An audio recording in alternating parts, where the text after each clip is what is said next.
Howdy ho, Arkansas Pilgrim here again. Hot and sweaty out in the shop. I would apologize for the sound of the fan in the background, but I'm not sorry. I needed to keep cool or I'd be worse off than I already am. Today, I'm putting together some beehive supers. I have a beehive, but you haven't seen anything of it because I haven't done much with it. They're actually lucky they survived through this winter. I have a single beehive. I threw together using wood that I had, just do what you can with what you have where you are. But this time I want to do things a little bit better.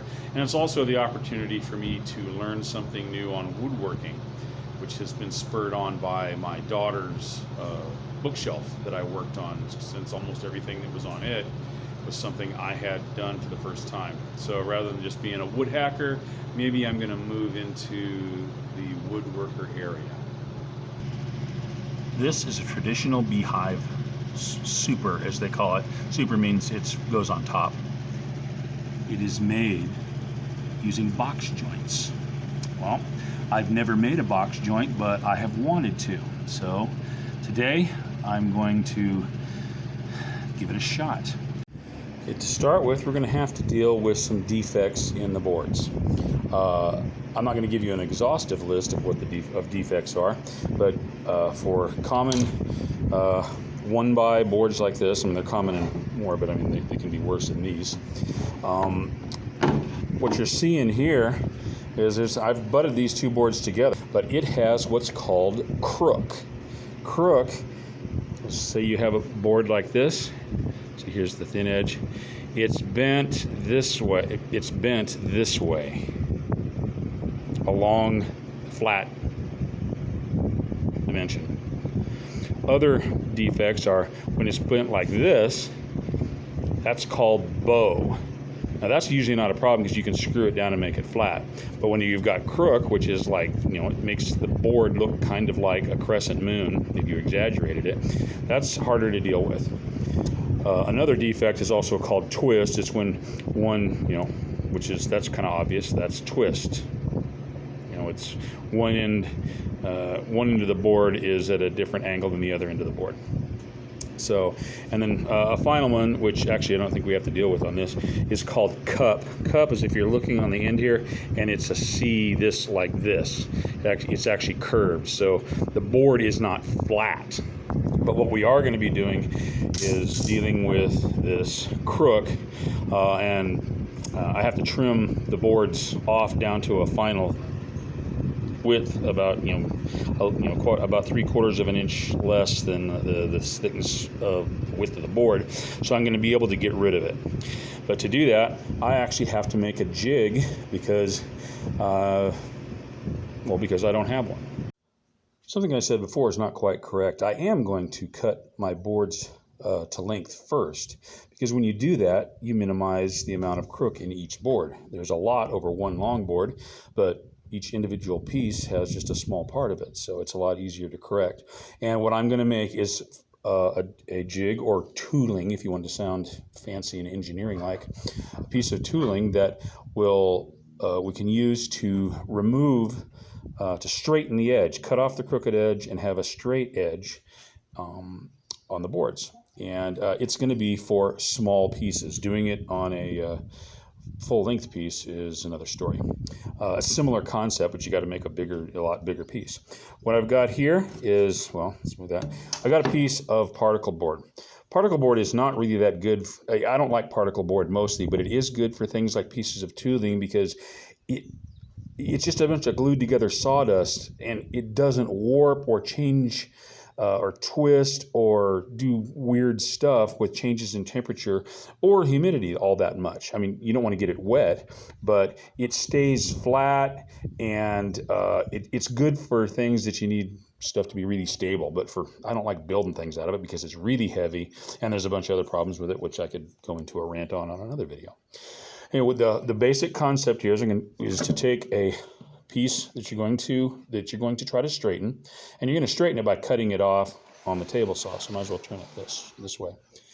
You've got a straight edge right here that you can run against the table saw rip fence. And what you're going to do, what you'll do is, obviously, it'll be this way.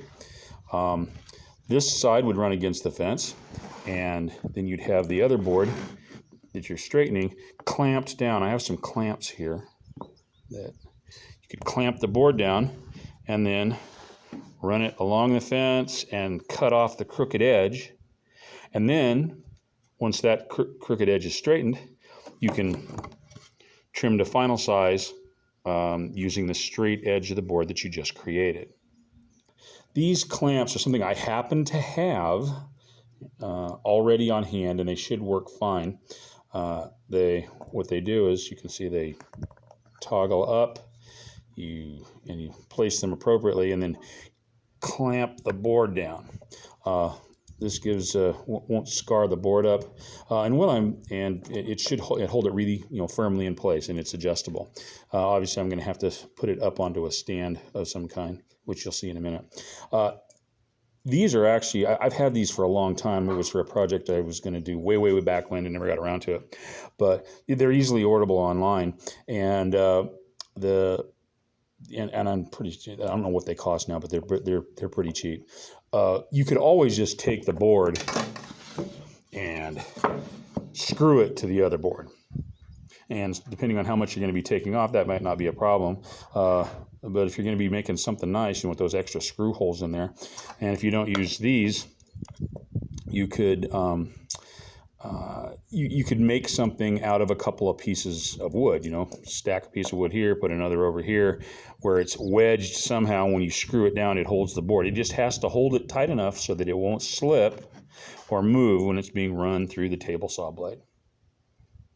Hey, sorry about that, but I'm so used to not filming while when I'm doing stuff with both hands that I forgot that I was actually set up to be able to do it now. Anyway, so I already drilled the holes. I already made the little pieces to set the things on top of. And those I couldn't have showed you. I'm over at the drill press. But usually you want to take a longer piece and drill, mark and drill your holes, and then cut off the short piece. It's a lot easier to do that way. Also keeps your fingers on your hands. But now we're going, and we're going to screw these in to. Step out of the way. I'm going to go ahead and screw this in here. It's really important to get your pilot holes right for particle board. You've got to get the holes all the way as deep as the screws are going to go. If they bottom out, they will not cut into it a little ways. They will just spin and strip the hole out. It's another reason that I don't like particle board.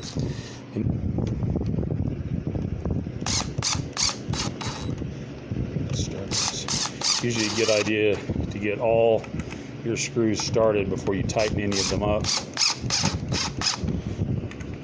It's to allow for any slop you've done in the hole drilling for the piece to adjust. Otherwise, you end up getting to the last screw, then all of a sudden you find out you can't get it started because it's cockeyed. Here we go. All right. Isn't that interesting?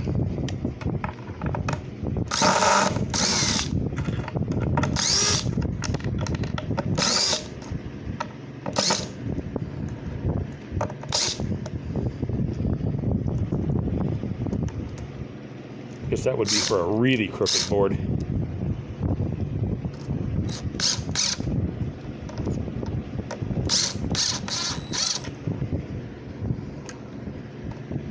Guess that's a good excuse for not actually showing stuff on camera.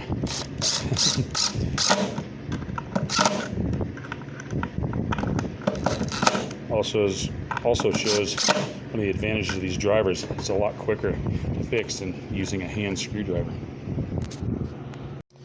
Well, here we are, almost ready to make the cuts on these pieces. Got the saw cut, the saw depth up just where what's called the gullet is just a little bit higher than the surface of the board. And that's set, and I'm just going to barely trim it because case there's problems. I don't want a lot of extra on the other side when I trim it to the final size. Fan noise won't be such a big deal when the saw turns on.